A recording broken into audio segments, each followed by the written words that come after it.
On Balalae Island, the operational timeline halted in 1945. For 23 years, the jungle canopy closed over the revetments, concealing a strategic anomaly.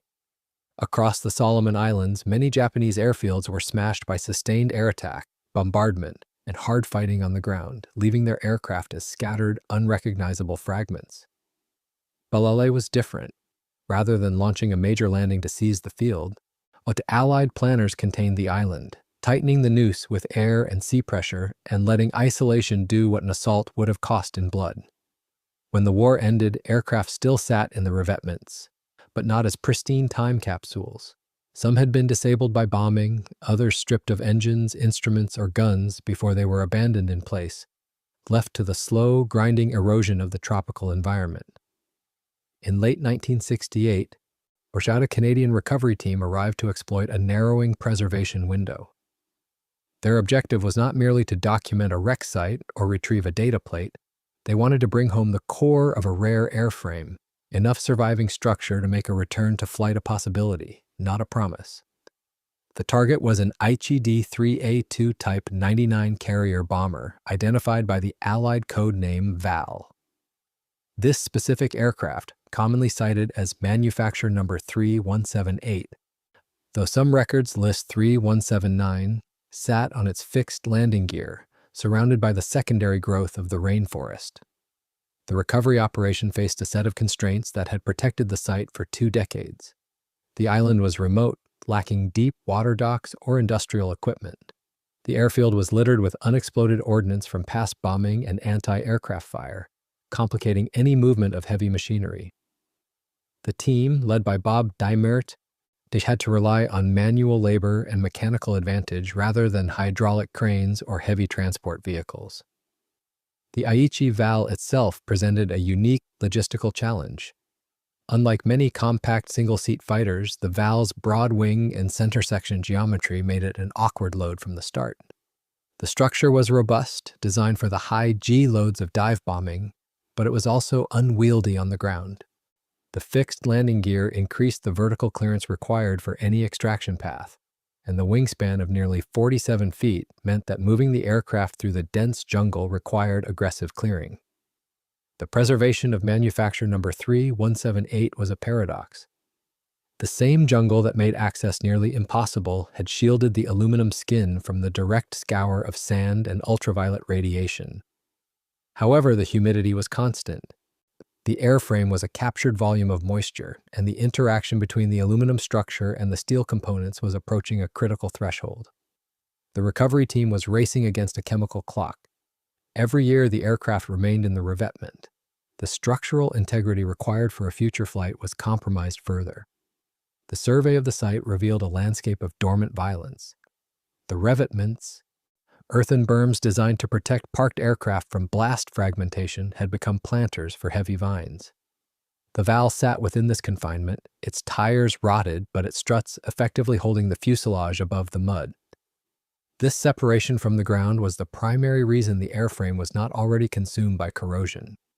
To extract the aircraft, the team had to reverse the logic of its assembly without the benefit of a factory manual or specialized tooling, and they had to determine which bolts would yield to torque and which had fused into a single mass of oxide.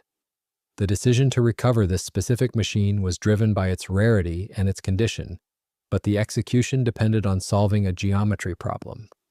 How does a small team move a wide, fixed-gear bomber through a jungle track that does not exist, to a beach that has no crane, for a journey of 8,000 miles? The operation began with the clearing of the perimeter. The team verified the identity of the aircraft through the stencil markings and the manufacture plate. It was a late-war Model 22, originally powered by the more powerful Mitsubishi Kinsei engine. This confirmed the asset was worth the expenditure of effort. The extraction plan required the aircraft to be broken down into components that could be man-hauled to the shoreline. Through the integrity of the wing attach points, and the fuselage joints became the primary variable in the success or failure of the expedition. If the main spars were compromised, the project would end in the mud. If they held, the Val would leave the Solomons. That canopy didn't just hide Balalae, it shaped what survived. It turned the airfield into a shaded chamber rather than an open, sun-scoured ruin. Shade bought the surface time, but the air never truly dried. Manufacturer number 3178 kept its outline, even as corrosion worked inward through seams and joints. The primary adversary for the recovery team was not the vegetation itself, but the metallurgy inside the Aichi D3A2. Japanese naval aircraft of this era relied on high-strength aluminum alloys to keep weight down and dive loads up, materials that could be exceptionally strong yet unforgiving in hot, salt-laden humidity. Some Japanese designs used alloys described in the period as extra super duralumin. Whatever the exact alloy in each component, the threat was the same: corrosion that could attack along grain boundaries and inside seams, not just on the surface. That vulnerability was amplified by the way the aircraft was built. Steel bolts and fasteners tied aluminum spars and fuselage sections together. In salt-laden humidity, the joint became a battery bridged by an electrolyte. The aluminum, lower in potential, acted as the anode and sacrificed itself to the steel cathode, swelling into oxide that crept into threads and seams. Over time, a fastener stopped being removable hardware and became a locked joint, where a wrench was more likely to shear ahead or distort metal than to break anything free. For the recovery team, this meant that the standard maintenance manual was useless. A wrench applied to a wing attach bolt would not break the torque. It would shear the head off the bolt or tear the surrounding structure. The aircraft had become a singular, fused solid. The landing gear strata, the engine mounts, and the wing roots were no longer separate components held together by friction and tension. They were chemically locked. The Mitsubishi Kinsei engine, rated at 1,300 horsepower, faced an even more aggressive timeline. Parts of Japanese aero engines in this period used magnesium-rich castings to save weight, and those alloys can corrode violently in wet, salt-contaminated conditions. The team might find an engine that still looked whole from the outside, yet be confronted with internal parts seized by decades of corrosion products and galvanic attack between dissimilar metals. The preservation of the airframe silhouette masked the reality of its fasteners. The structural members, the main spars, and the longerons remained sound because they were thick enough to survive the surface exfoliation. The skin panels were pitted but continuous. The critical failure points were the interfaces. Every screw, rivet, and bolt represented a potential failure of the extraction plan. The team could not simply reverse the assembly sequence used at the Aichi factory. In practical terms, the Val was already one fused assembly. Separating wings from fuselage for transport would take more than leverage. It would take deliberate destruction, of forcing a choice between sacrificed hardware and a saved primary structure. The decision to extract manufacturer number 3178 forced a trade-off between forensic integrity and operational reality. The corrosion that had seized the wing attach bolts presented a binary choice. The recovery team could attempt to preserve the fasteners, risking damage to the main spars through excessive torque, or they could sacrifice the connecting hardware to save the primary structure. In a museum laboratory, this process would involve penetrating oils, heat induction, and months of patience. On Balalae Island, the timeline was dictated by the approaching monsoon season and the limited availability of the transport barge. The method selected was a primitive application of field disassembly. This process differs from standard maintenance because it assumes the aircraft will not be reassembled at the site. The goal is to reduce the complex geometry of the airframe into shipping volumes that fit within the constraints of the available transport. For the Aichi Val, this meant reducing a 47-foot wingspan into components that could be man-hauled through a dense jungle track. The team had no hydraulic jacks and no pneumatic impact wrenches, only basic hand tools, pry bars, and hacksaws. And on the D3A2, the hard part wasn't just corrosion, it was structure. The outer wing panels, with folding tips for carrier stowage, could come off, but the wing center section was the aircraft's core, far less cooperative than the relatively straightforward wing root unbolting on a Mitsubishi Zero. To beat bolts that had become chemical welds, Bob Diemert recruited local islanders and treated the job like salvage. The airframe was cribbed up on site timber to unload the landing gear, and then the team cut through seized steel fittings and hardware wherever unthreading was impossible, freeing major structures without prying them to the point of tearing. Slow, punishing work, but it turned a fused bomber into pieces that could move. With the wings gone, the Val's tall, fixed gear turned the fuselage into a top-heavy lever to keep it from rolling and tipping on a track that barely existed, as the team dropped the body onto a crude sled, trading clearance for stability on the way to the beach. Once the wings were separated, the sheer mass of the components required a coordinated effort to move. The center section, even without the outer panels, was a wide, heavy load that snagged on vines and roots. The path to the shoreline was not a road, but a clearing hacked out of the vegetation. The friction of the mud and the humidity depleted the workforce. The team used levers and fulcrums to inch the wreckage forward, converting linear force into small increments of distance. By the time the clearing reached the shoreline, the Val had become cargo, fuselage, engine, center section, and panels staged as separate loads. Everything now waited on the barge that could pull those shapes out of the Solomons and toward a restoration shop in Canada. With the components staged on Balalae's shoreline, the problem stopped being jungle and became geometry. What would fit and where? Getting the Val home meant moving from a slow, shallow draft barge to strategic airlift. The limiting factor was no longer the density of the vegetation, but the cross-sectional geometry of the cargo hold.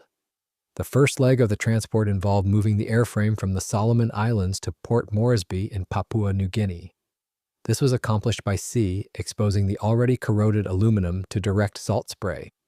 The recovery team secured the fuselage and wing sections to the deck of a commercial barge. This phase was passive. The risk was weather and wave action. The critical engineering challenge awaited at the airfield in Port Moresby. Bob Diemert had negotiated a transport solution that relied on a loop in military protocol. A Royal Canadian Air Force C-130 Hercules was scheduled for a training mission in the Pacific Theater. Through informal channels, the recovery of the Val was classified as a training payload, allowing the heavy transport aircraft to divert for the pickup. This provided the speed and range necessary to bypass the slow corrosion of a sea voyage, but it introduced a rigid physical constraint. The C-130 has a fixed cargo envelope. The rear ramp opens to a specific height and width, and the ceiling of the compartment is obstructed by wing roots and hydraulic lines. The Val was simply too tall for the C-130 in anything like an operational stance. Its fixed, spatted landing gear held the fuselage high for propeller clearance, and the vertical stabilizer pushed past the ramp's limit. To get the bomber inside, the team had to cut its profile without damaging the keel. That demanded a careful rethink of load paths. On its gear, the airframe carries weight through known hard points. Should remove the struts to reduce height, and the fuselage must be supported by cradles that spread the load along ribs and longerons. Place a strap or cradle wrong, and thin aluminum skin can buckle under engine weight, or the fuselage can twist and permanently distort the axis of flight. So the fuselage rode low on a timber cradle that distributed weight into the strongest surviving structure. What went up the ramp was not an airplane that could roll on and off, but a dense shape that had to be slid and winched into the transport's dark cylinder. The loading process was an exercise in clearance management. The fuselage was winched up the ramp with inches of space separating the Japanese vertical fin from the Canadian overhead structure. The wings, separated in the jungle, were stacked alongside the fuselage, secured with chains to the cargo floor tie-down rings. The fit was exact. The Hercules was effectively filled to capacity by the dismantled bomber. Once the ramp closed, the Val was finally out of the salt air. The flight north, with multiple stops, carried the wreck from tropical saturation toward cooler, drier conditions that helped slow active corrosion. It did not heal the metal, but it bought time for the work ahead. The arrival in Manitoba marked the end of the extraction phase. The aircraft was unloaded onto the tarmac at Friendship Field, Carman. The temperature difference was a shock to the materials, decontracting the metal that had been expanded by the tropical heat. The recovery was successful in terms of possession. The team had the aircraft. But as the Val was dragged off the C-130 and assessed in the cold prairie light, the reality of the next phase became clear. They had a collection of parts, a fuselage without legs, and an engine fused by time. The goal was to fly, but the machine was currently a static sculpture of aluminum and oxide. In Carmen, the mission shifted from extraction to proof of viability. In 1969, the benchmark was blunt. a running engine and a successful takeoff, not a perfect museum relic. After 25 years of tropical saturation, the hangar work became a rapid overhaul driven by function first and time second.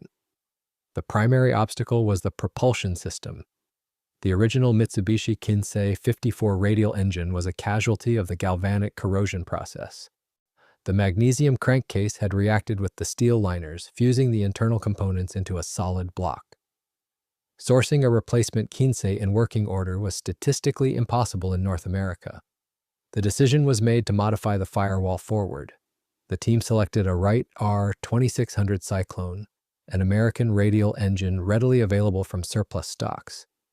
This substitution altered the fundamental engineering of the aircraft. Depending on the variant, the Wright Cyclone could deliver up to around 1,700 horsepower, a significant increase over the 1,300 horsepower of the original Japanese power plant. To mate the American engine to the Japanese airframe, the team fabricated a custom engine mount. This was a critical stress point. The load path from the propeller hub to the wing roots now carried energy loads that exceeded the design limits calculated by Aichi engineers in 1942. The restoration proceeded with a focus on structural continuity. The wings were reattached using new hardware where the original bolts had been sacrificed. The control cables were restrung. The brake and flap actuation, along with wiring and hydraulic controls, were adapted to Western parts and practices. However, the cosmetic condition of the skin remained rough. The focus was on the skeleton, not the surface. On November 22, 1969, as the aircraft was rolled out for its first test flight, this event remains the primary anchor proof of the entire recovery effort. No other Aichi Val recovered from a crash site or a jungle revetment has ever flown again. The decision to fly was controversial. The Canadian Department of Transport expressed severe reservations regarding the airworthiness of a machine that had been salvaged from a jungle swamp. There were moves to ground the attempt, but the team flew before the paperwork could catch up. Bob Diemert piloted the aircraft. The risk profile for this flight was extreme. The structural fatigue life of the aluminum spars was unknown. The vibration characteristics of the new engine mount had not been tested in the air. If the galvanic corrosion had compromised the internal grain structure of the wing roots, the stress of a high power climb could trigger a catastrophic separation. The flight itself was brief but definitive. The Val, powered by the American Cyclone, broke ground and climbed away from the prairie airstrip. The fixed landing gear, with its large aerodynamic spats, created significant drag, but the excess power of the R-2600 overcame the resistance. Diemert later claimed speeds approaching 260 knots, an eye-opening figure and one that would have pushed the airframe toward its limits. The aircraft returned to the runway and landed safely. The flight demonstrated that the jungle recovery was not merely a salvage of scrap metal. It was the retrieval of a functional weapon system. However, the speed of the restoration left scars. The mounting of the new engine required cutting the original cowling. The hasty reassembly bypassed the deep conservation techniques that would later become the standard for museum-quality work. The Val had flown, but it was now a hybrid machine, a Japanese bomber with an American heart, pulled from the Solomons and forced back into the sky by sheer mechanical will. The flight of manufacture number 3178 in 1969 was a singularity. It proved that a complex weapon system abandoned in a tropical environment for 25 years could be returned to operation. However, the violence of that restoration, the cutting of bolts, the substitution of the engine, and the aggressive removal of corrosion created a new set of problems for the airframe. The aircraft did not remain in the air. After a brief period of operation, it was grounded again, not by enemy action or mechanical failure, but by the economics of museum stewardship. The aircraft passed through several hands after Canada, including a period linked to Texas, before it reached the Plains of Fame Air Museum in Chino, California in 1983. In this transition, the philosophy of its care shifted from rapid mobilization to operational preservation, and this concept defines a central conflict in aviation archaeology. A recovered machine exists in two states. It is a historical document containing the original materials, tool marks, and battle damage of its era. It is also a mechanical system designed to function. These two states are mutually exclusive. To fly the aircraft is to consume its fatigue life. Every pressurized cycle, every engine start, and every landing impact degrades the original aluminum crystal structure. To preserve the document, the machine must be grounded, treated with corrosion inhibitors, and placed in a climate-controlled stasis. Bob Diemert chose the operational path in 1968. He sacrificed the originality of the fasteners and the engine firewall to achieve flight. The modern restoration team at Planes of Fame faces the inverse challenge. Their objective is to reverse the hasty modifications of the recovery era while maintaining the structural integrity required for potential display or limited flight. The Wright Cyclone engine, a pragmatic American solution to a Japanese supply problem, is no longer the standard. The goal is to return the Val to its factory configuration, or as close as the surviving parts inventory allows. The corrosion that threatened the airframe on Balalae Island remains a dormant threat. The intergranular decay inherent to the Japanese superduralumin alloy cannot be reversed. It can only be arrested. The aircraft is no longer exposed to the salt spray of the Solomons, but the metal retains the memory of that exposure. The restoration process involves a forensic disassembly far more cautious than the hacksaw method used in the jungle. Each component is inspected for stress cracks that may have propagated during the brief flight career in Canada. The legacy of manufacturer number 3178 is defined by its survival. Of the nearly 1,500 Aichi Vals produced, only a handful remain in any condition worldwide. Most were lost in combat or scrapped in situ after the surrender. The decision to extract this specific airframe, despite the primitive methods and the lack of infrastructure, secured the only example capable of being restored to a taxiable or flyable condition. The aircraft now sits indoors, and disassembled once again, but with humidity and handling finally under control. The work is deliberate and forensic. Reunite major sections with correct hardware and alignment, then use modern metalwork to stabilize damage rather than romanticize it, preserving the scars the 1968 extraction left behind. The recovery of the Balalae Val demonstrated that the line between a wreck and a warbird is defined by the will of the recovery team. The operation proved that even after decades of immersion in a hostile chemistry, the geometry of flight can be reclaimed. The aircraft is a testament to the era of wildcat salvage, a time when the priority was to save the machine from the jungle, regardless of the cost to its originality. Today, it serves as a masterclass in the complexity of bringing a dead asset back to life, suspended between the history of its construction and the physics of its preservation.